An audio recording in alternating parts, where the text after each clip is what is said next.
जिल्ह्याचे आपल्या परिसराचे ज्येष्ठ नेते काकासाहेब साठे, आपल्या तालुक्याचे विद्यमान आमदार राजू खरे, आपले जिल्हाध्यक्ष उमेश पाटील,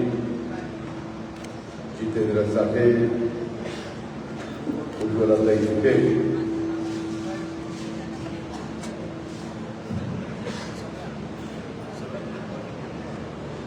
अनिल माळी, वर्षाताई शिंदे, प्रल्हाद काशी, जितेंद्र शिरवंत, मनोज साठे, दीपक अंधारे, शशिकांत मारतंडे,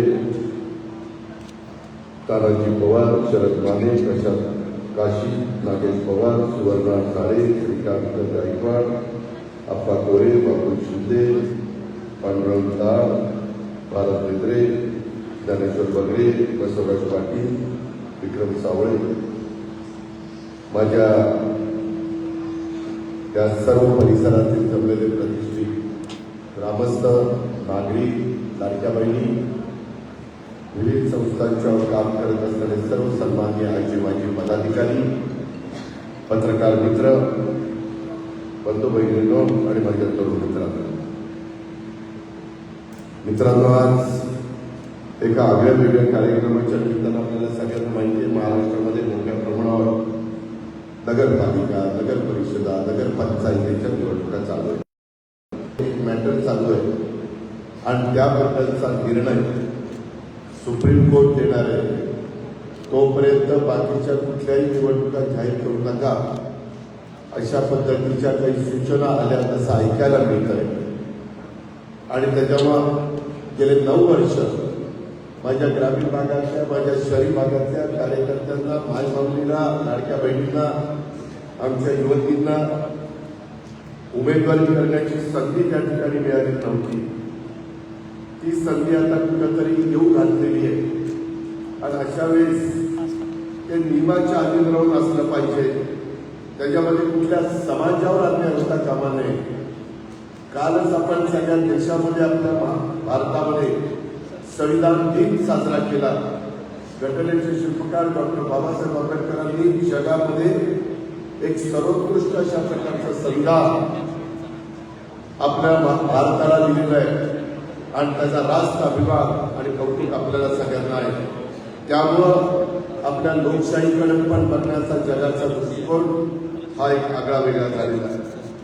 मित्रांनो, मी सुरुवातीलाच थोडा उशीर झाला त्याबद्दल दिलगिरी व्यक्त करतो, कारण 10ला मी येणार होतो. माझी पुढं 12:30ला सभा आहे कुंडवाडीमध्ये आणि त्याच्यानंतर रहिमतपूरला आहे, त्याच्यानंतर जेजुरीला आहे, त्याच्यानंतर फुरसुंगीला अशा वेगवेगळ्या ठिकाणी सभा आहे. सगळेच राजकीय पक्षाचे नेते वेगवेगळ्या भागामध्ये जात आहेत आणि आपापल्या परीनं आपल्या पक्षाबद्दल, आपल्या युतीबद्दल समजावून सांगण्याचा प्रयत्न करतात. शेवटी जनता जनार्दन हे सर्वस्व आहे, ते त्याबद्दलचा निर्णय घेणार आहे. मित्रांनो, आज बनाळा आणि या परिसरातले, माझ्या जिल्ह्यातले, माझ्या तालुक्यातल्या जमलेल्या सर्व मान्यवरांचं काकासाहेबांच्या या पक्षप्रवेशाच्या निमित्तानं मी आपल्या सर्वांचं मनापासून राष्ट्रवादी काँग्रेस पक्षाच्या वतीनं स्वागत करतो. खरं तर मी महाराष्ट्राला नेहमी सांगतो की बाबा, तो आम्ही शिवशाहू फुले आंबेडकरांच्या विचारधारेने पुढे चाललेलो. ती विचारधारा ही आपल्याला योग्य रस्ता ते पुढे नेणार आहे. आणि त्याच्यामुळं नवमहाराष्ट्राचे शिल्पकार, राज्याचे पहिले मुख्यमंत्री स्वर्गीय यशवंतराव चव्हाण साहेब असतील, त्यांनी स्वतःच्या कारकिर्दीमध्ये सुसंस्कृतपणा राज्यामध्ये कसा आपण दाखवला पाहिजे, कशा पद्धतीनं पथ्य पाळली पाहिजे, एक आदर कसा केला पाहिजे, हे देखील त्यांनी सातत्याने आपल्याला शिकवलं. आणि सामान्य जनतेच्या कल्याणाच्यासाठी अनेक सामाजिक आणि आर्थिक सुधारणा एक ताकद देण्याचं काम केलं. आज मी वडाळ्याच्या परिसरामध्ये घरी गेलो, तिथं आपल्याला सगळ्यांना माहिती आहे की लवकरच आपल्या जयदीपचा लग्न सोहळा आहे.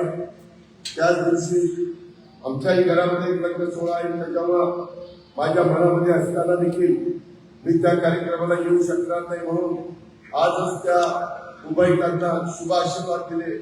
त्या दोघांचंही आमच्या जयदीप आणि जयदीपच्या सुविधा होणाऱ्या पत्नी या दोघांचं वैवाहिक जीवन सुखाचं, समृद्धीचं, आनंदाचं, भरभराटीचं जावं अशा प्रकारे शुभेच्छाही दिल्या आणि बाप पांडुरंगाला तशी प्रार्थना देखील केली. मित्रांनो, प्रत्येकाची सुरुवात असते. काका दीपान गेले जवळपास आमच्या जन्मापासून आजपर्यंत काका समाजकारण राजकारण करतात. काकांनी 6 दशक या वडाळा गावची आणि आपल्या तालुक्याची एक कुटुंब, एक परिवार म्हणून काळजी घेणारी बळीराम काका हे 3 पिढ्यांना माहिती आहे हे आपण सगळेजण पाहतो. आज खऱ्या अर्थाने ते जननायक आहे असं म्हटलं तर वावगं ठरणार नाही. आज जवळपास काकासाहेबांचं वय 82 पूर्ण झालेलं आहे. सहस्त्र चंद्र दर्शनाकडे त्यांची वाटचाल त्या ठिकाणी चालू आहे. काका साठे यांच्या कुटुंबाला तसं बघितलं तर कोणतीच राजकीय पार्श्वभूमी नव्हती आणि तसं असताना देखील विद्यार्थी दशेपासूनच काकासाहेबांच्या अगदी नेतृत्वाचे गुण होते. त्यामध्ये सर्व जाती धर्माच्या लोकांना बरोबर घेऊन जाण्याची क्षमता होती. शिवशाहू आंबेडकरांचा विचार होता आणि त्याच्यामुळे वडाळा गावातील ज्येष्ठ जाणकार मंडळींनी ओळखलं अन्यायाविरुद्धची उच्चतीपणा, करारीपणा हे गुण खऱ्या अर्थाने त्यांच्या अगदी वयाच्या 20व्या वर्षापासून जुनी लोक सांगतात आहेत आणि या उपाधीनं बळीराम काकांना काकासाठी अशा प्रकारची उपाधी वडाळा पंचकृषीचे ओळखले जाऊ लागले आणि त्याच जाणकारांनी, त्याच जनतेने, त्याच लाडक्या बहिणींनी सगळ्यांनी 24 वर्ष सरपंच म्हणून काकासाहेबांच्या हातामध्ये त्या वडाळ्याची सुपारी दिली. 24 वर्ष. त्याच्यानंतर काका पुढे जिल्हा परिषदेचं नेतृत्व केलं. आपल्या सोलापूर जिल्हा परिषदेचे ते कृषी खात्याचे सभापती म्हणून त्यांनी काम केलं. शेतकऱ्यांच्यासाठी जवळपास 20 वर्ष सुरू केलेल्या योजना या नुसत्या आपल्या भागाकरता नाही, राज्याकरता पथदर्शी ठरल्या. 1993च्या भूकंपामध्ये तत्कालीन मुख्यमंत्री आदरणीय पवार साहेबांच्या आदेशानुसार त्यांनी सोलापूरच्या जिल्ह्याच्या उपाध्यक्ष आणि आरोग्य समितीचा सभापती या नात्याने मदत कार्यात पहिल्यांदा शिष्टमंडळ ठेवून किल्लारीमध्ये ते दाखल झाले. या पद्धतीचं काम हे काकासाहेबांनी केलं. 2009 ते 2011 या कालावधीमध्ये देखील त्यांनी सोलापूर जिल्हा परिषदेचं अध्यक्षपद जे भूषवलं ते अक्षरशः वाखाणण्यासारखं होतं. जे काम हातात घ्यायचं ते अतिशय उत्तम पद्धतीने करून दाखवायचं ही काकासाहेबांची एक खासियत होती. गावगाडा हातात असताना हा आपला तो विरोधक हे कधी कधी बघितलं नाही. वडाळा गावातील प्रत्येकाला न्याय देण्याचा प्रयत्न हा त्यांनी केला. बेघर कुटुंबाला घरकुल मंजूर करण्याचं काम त्यांनी केलं. अनुदानाचा पहिला धनादेश देऊन सांगायचे ही काकांची कामाची पद्धत. गावातले तंटे असतील, गावातले वेगवेगळ्या अडचणी असतील ते मिटवण्याचं काम हे काकासाहेबांनी केलं. मला वाटतं महाराष्ट्र राज्याने स्वर्गीय आर पाटलांनी महात्मा गांधी तंटामुक्त गाव अभियान सुरू केलं. मात्र काकासाहेबांची ही तंटामुक्तीची परंपरा, न्यायदानाची परंपरा जवळपास 60 वर्ष चाललेली आहे. हे काही सोपं काम नाही, परंतु ते काकासाहेबांनी त्या ठिकाणी करून दाखवलं. अशा कितीतरी गोष्टी सांगते ज्यांच्यावर निष्ठा ठेवली, मनापासून ठेवली. आज एक पाय काकासाहेबांना कधी जमलं नाही. मी देखील मधल्या काळामध्ये विकासाचा दृष्टिकोन आपले प्रश्न सुटावे. आता राजू खरे देखील आमदार काय म्हणाले की मी निवडून आलो, 1 वर्ष झालं, पण 5 कोटीच्या आमदार निधीपेक्षा जास्तीचा कुठला निधी मला मिळत नाही. काही अडचणी आहेत त्यांना. शेवटी विकास करायचं म्हटलं तर सगळी सोंग करता येतात, पैशाचं सोंग बाजू नाही करता येत. आणि ते खंत आमच्या राजू खरेंनी बोलून दाखवली. मधल्या काळामध्ये आपल्याकडे अतिवृष्टी झाली. त्या अतिवृष्टीच्या काळामध्ये देखील त्या दिवशी कॅबिनेट होती आणि कॅबिनेट झाल्यावर ते सगळं पाहिल्यावर माझ्यासारख्या कार्यकर्त्याला पण राहवलं नाही. मी ताबडतोब गाडीमध्ये बसलो आणि आपल्या इकडच्या भागामध्ये निघालो. आपल्या सोलापूर जिल्हा असेल, माझा उस्मानाबाद जिल्हा असेल, लातूर असेल, इकडे बीड असेल, या सगळ्यामध्ये दौरा काढण्याचा प्रयत्न मी केला. राजू खरे माझ्याबरोबर होते, अभिजित पाटील होते, नारायण पाटील होते, त्यांच्या मतदारसंघात उमेश बरोबर होता. आणि काय लोकांचे प्रश्न आहेत, काय लोकांच्या अडचणी आहेत, त्याच्यातच आमच्या राजू खरेंनी सांगितलं की दादा हे सगळं बदल होत असताना तुम्ही 33,000 कोटीचं पॅकेज दिलं राज्य सरकारने. परत दिवाळीमध्ये पाऊस पडला. वडाळकरांनो, तुम्हाला आठवत आहे मे महिन्यात कधी पाऊस पडलेला आपण बघितलं? तुमचा माझा सोलापूर जिल्हा रब्बीचा जिल्हा, दुष्काळी जिल्हा. दुष्टीमुळे आपलं चित्र बदललं. वेगवेगळ्या उपसा सिंचन योजना केल्या म्हणून आपलं चित्र बदललं. आणि सर्वात जास्त कारखाने, साखर कारखाने हे माझ्या सोलापूर जिल्ह्यामध्ये झाले. इथल्या शेतकऱ्याच्या, बळीराजाच्या, कष्टकऱ्यांच्या अंगामध्ये निश्चितपणे मेहनत घेण्याची तयारी आहे, कष्ट करण्याची तयारी आहे. फक्त त्याच्या शिवाराला पाणी मिळालं पाहिजे. आणि त्याच्यातनं सोलापूर जिल्हा मोठ्या प्रमाणात झालेलं चित्र आपण पाहतो. या सगळ्या गोष्टी करत असताना राजू खरेंनी मला सांगितलं आमच्या परिसरातली 9 मंडळापैकी 5 मंडळं घेतली गेलेली, 4 मंडळं राहिली गेलेली आहे. उमेश होता, राजू होता. ते सगळं ऐकल्यावर काम ताबडतोब झालं पाहिजे. मी कामाचा माणूस आहे. मी झटपट निर्णय घेणारा कार्यकर्ता. मला उगीच लोकांना ये आज, ये उद्या, बघू परवा हेलपाट्यावारी मला लोकांना त्या ठिकाणी फेऱ्या लावायला आवडत नाही. जे व्हायचं असतं, आता एका भगिनीने त्याच्या घरातलं एक काम मला दिलं. मी ताबडतोब माहिती घेतली. त्याच्या संदर्भामध्ये मी मुंबईला गेल्यानंतर त्या वरिष्ठ अधिकाऱ्यांशी काय बोलायचं ते त्या ठिकाणी बोलणार आहे. सोन्यासारखा तिचं मूल आज तुझ्याकडे राहिलं नाहीये. मला वाटतं जून मध्ये त्या मुलाचा कसा मृत्यू झाला कळायला मार्ग नाही, त्याच्याबद्दल सगळी चौकशी करायची. अशा वेगवेगळ्या प्रकारच्या अडचणी आहेत, त्या सोडवायच्या असतात. दिवाळीनंतर पाऊस पडल्यानंतर पुन्हा मी 11,000 कोटी रुपये माझ्या बळीराजाला शेतकऱ्यांना दिले. का तर शेतकरी उभा राहिला पाहिजे. मी नेहमी म्हणतो शेतकरी मोडला तर राज्य मोडेल. शेतकरी सुखा समाधानी राहिला पाहिजे. त्याच्या पिकांना योग्य दर मिळाला पाहिजे. त्याच्या उसाला चांगला भाव मिळाला पाहिजे. त्याच्या फळबागा, भाजीपाला याला योग्य पद्धतीचा दर मिळाला पाहिजे. मित्रांनो, आज आपल्या इथल्या संस्था आज काय अवस्था?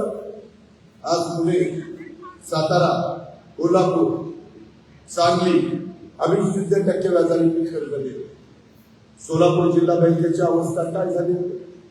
कुणी केलेली आहे? कोणाही त्याला जबाबदार नाही. तुमच्या हातामध्ये, माझ्या हातात आता पुणे जिल्ह्यामध्ये होती सहकारी बँक 35 वर्ष झाली. परंतु आज पण राज्यामध्ये 1 नंबर 2 नंबर राज्यामध्ये बँकेचा नंबर असतो. आमच्या लाडक्या बहिणींना आम्ही मदत करण्याला मदत करतो. शेतकऱ्यांच्या मुलांना शिक्षणाच्या करता आम्ही कमी व्याजाने 6% व्याजाने पैसे देतो. शेतकऱ्यांना वेगवेगळे मध्यम कर्ज मुदतीचे प्रकरण करतो. काय आपल्या जिल्हा बँकेचं झालं याचा कुठेतरी विचार करा. अरे उद्याच्याला पुन्हा सावकाराच्या दारामध्ये माझ्या इथल्या शेतकऱ्यांना जावं लागलं तर काय त्यांची अवस्था होणार आहे? म्हणून माझी विनंती, जसं आजपर्यंतच्या राजकीय जीवनामध्ये काकासाहेबांनी या जिल्ह्याचा, या परिसराचा सर्वांगीण विकास करण्याचा प्रयत्न केला आणि त्याला सगळ्यांची मदत घेतली. त्यांनी काही खंतही म्हणून दाखवली. मित्रांनो, मागाशी सांगितलं प्रत्येकाचा काळ असतो. याही जिल्ह्यामध्ये काही काहींची मोठ्या प्रमाणावर वेगवेगळ्या गोष्टी चालल्या. इथं आमची भगिनी उज्ज्वला तिथे बसलेल्या आहेत. त्यांच्यावर एक कशा प्रकारचा प्रसंग आला तुम्ही बघितला. लोकशाही आहे.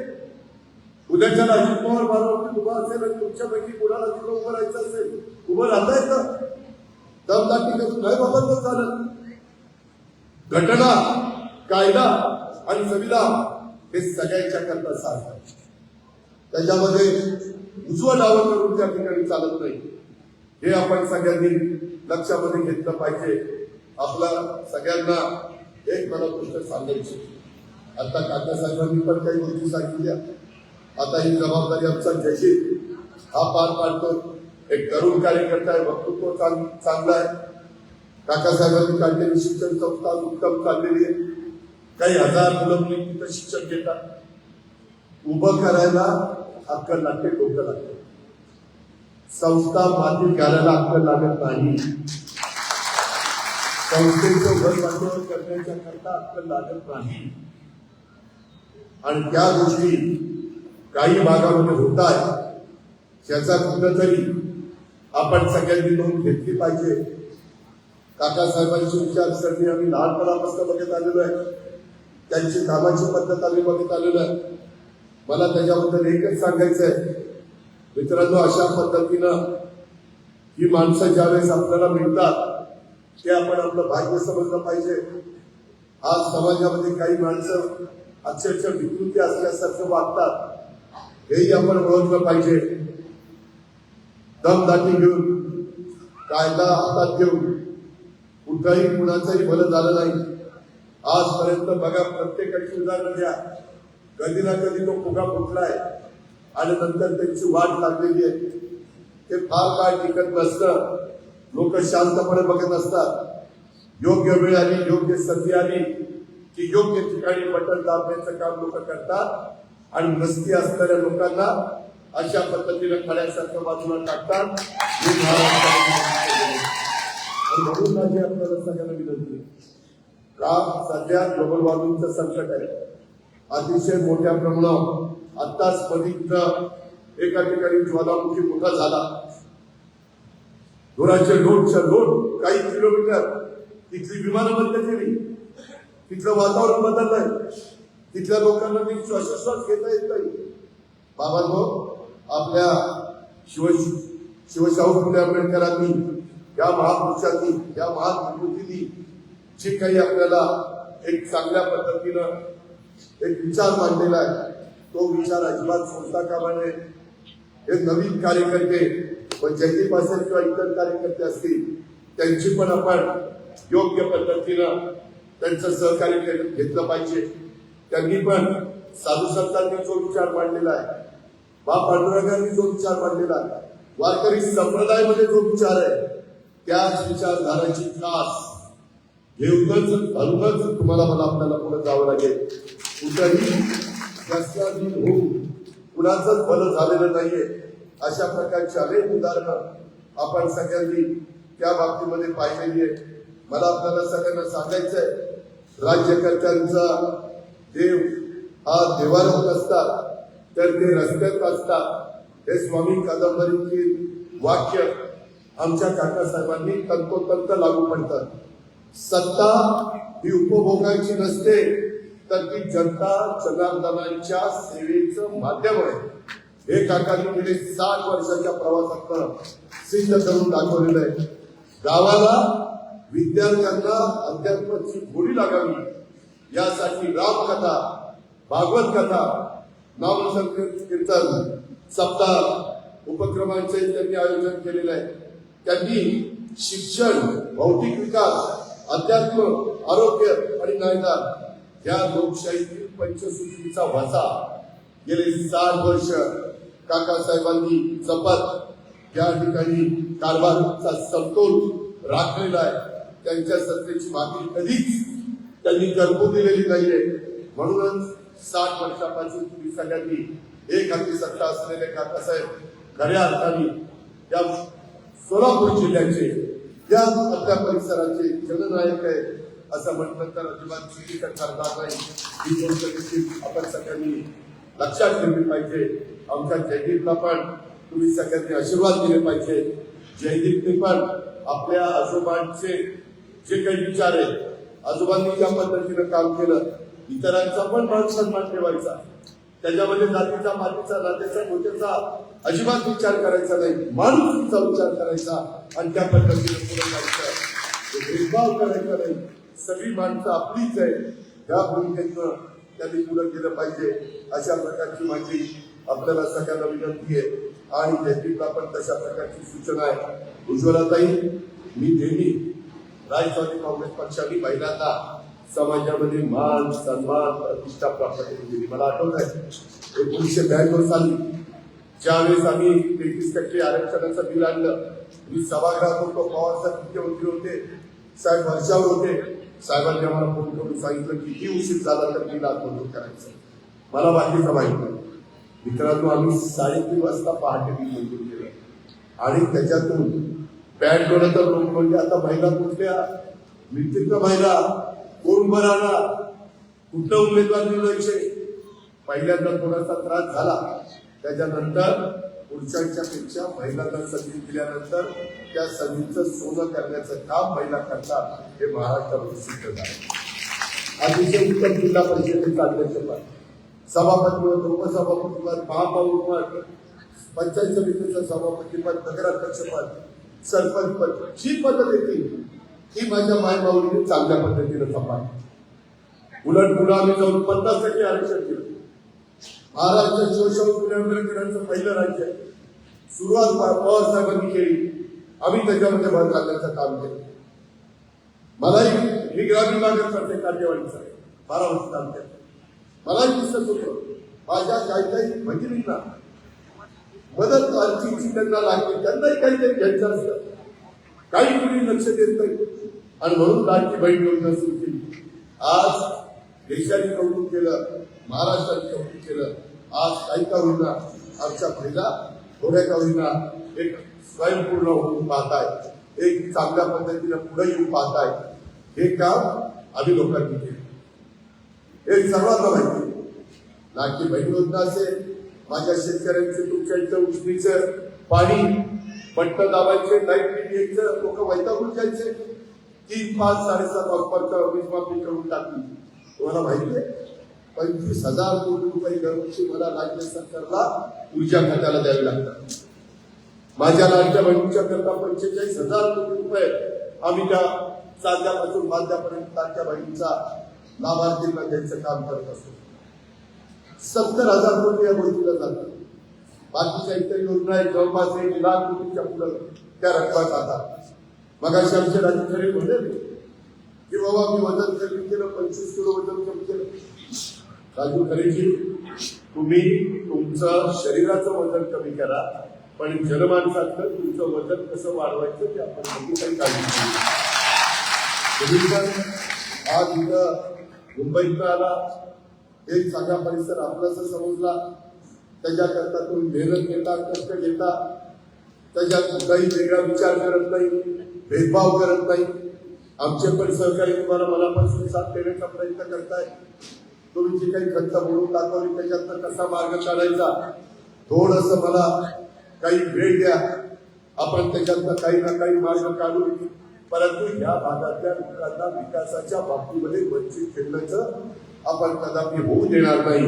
ही पण खात्री आणि ग्वाही ही आपल्या सर्व सहकारी मित्रांना या निमित्तानं देतो. मित्रांनो, प्रत्येकाने काम करत असताना एक गोष्ट समजली पाहिजे, मी पण काही ताम्रपट जन्माला आलेलं पाहिजे. मलाही माहिती आहे की जनतेचा पाठिंबा ज्यावेळेस आमच्यापासून बाजूला राहील जाईल त्यावेळेस आम्हालाही त्या पदापासून बाजूला जायचं. परंतु जोपर्यंत आपण त्या पदावर मिळालेला पदाचा वापर हा सर्वसामान्य माणसाचे प्रश्न सोडवण्याच्या करता करायचा असतो. ही जी शिकवण स्वर्गीय यशवंतराव चव्हाण साहेबांनी दिलेली आहे, त्या विचारातनं बेजेचं राजकारण करतच शिवशाहू फुले आंबेडकर सर्व धर्म समभाव या भूमिकेतनं आम्ही पुढे जातोय. आणि म्हणून बळीराम काकांच्या सारखे अनुभवी वडीलधारी लोक आम्हाला आशीर्वाद देण्याच्या करता, आमचं कुठं चुकत असेल तर ते चूक दाखवण्याच्या करता, ती चूक दुरुस्त करण्याची संधी देण्याच्या करता मित्रांनो मी राज्यात सगळ्यांना सांगत असतो, जो काम करतो तोच कुठं तरी चुकतो. जो कामच करत नाही तो चुकत कसा, सारा कामच करत नाही कसा चुकतो.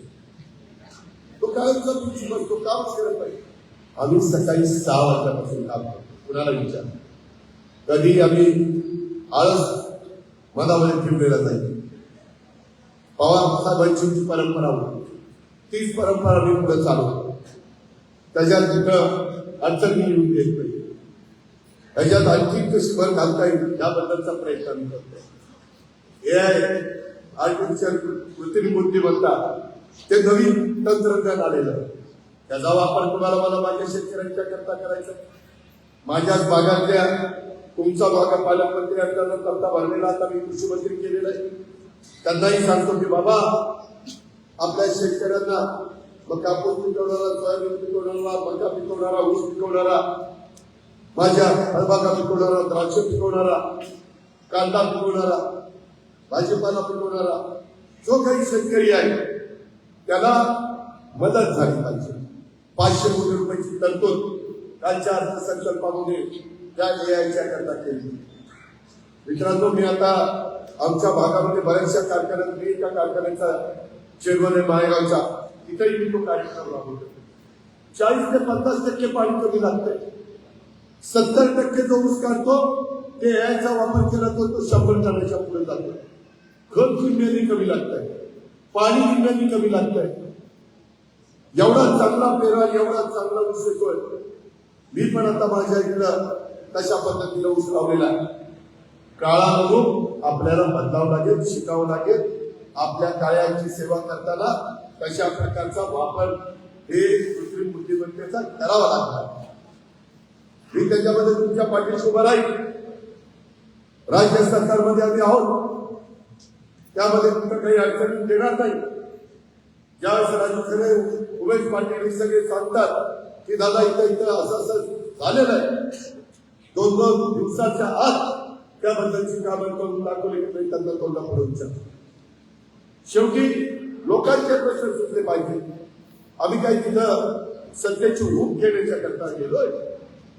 अरे सत्तेचा वापर हा विकास कामाला कसा होईल याबद्दलचा प्रयत्न हा माझा स्वतःचा त्या ठिकाणी चाललेला आहे. आणि सगळीकडं हे जे काही दमदाटी वगैरे आहे त्याच्याबद्दल मला एकच आठवतं, ज्या गावच्या बोरी त्याच गावच्या बाबरी असतात. हे साधं गणित त्याच्यावर फार दुसऱ्याला शाळा समजू नये.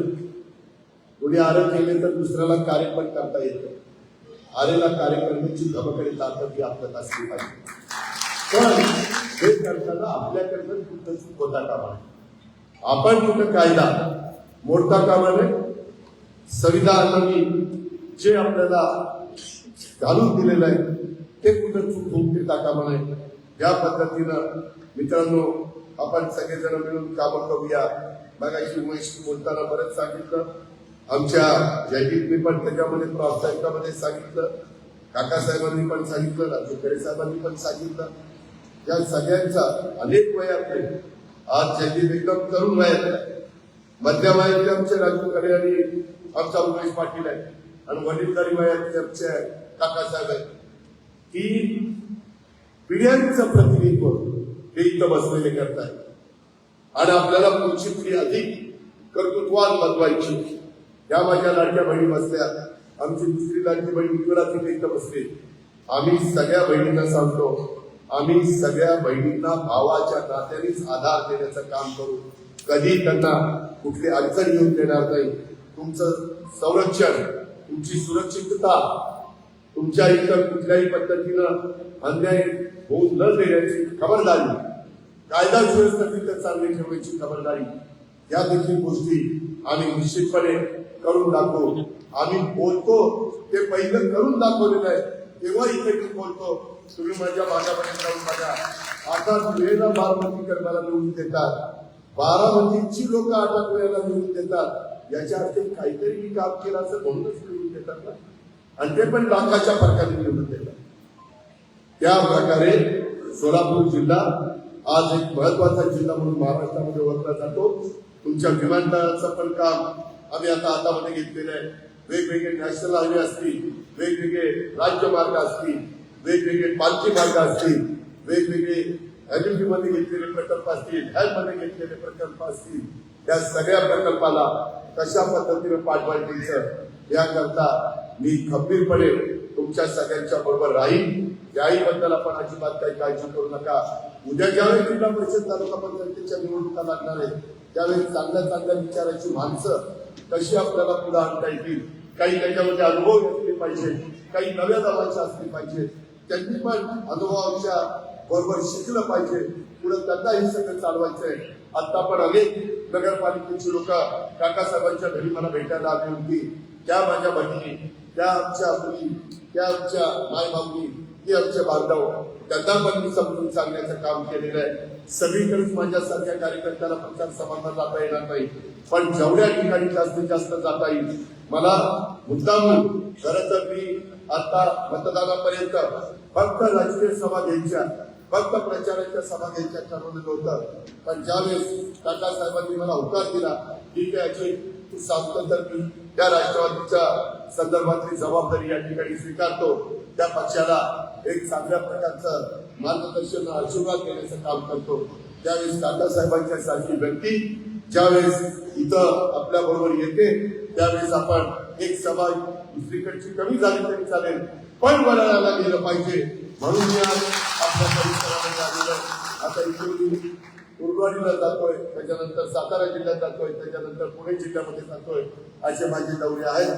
तुम्ही आजपर्यंत जसं काकासाहेबांना साथ दिली, काकासाहेबांच्या बरोबर मजबूतीने उभं राहिला, तसं माझ्यासारख्या देखील कार्यकर्त्याच्या पाठीशी आपण सगळ्यांनी मजबूतीने उभं राहून राहा, अशा प्रकारचं आव्हान मी आपल्या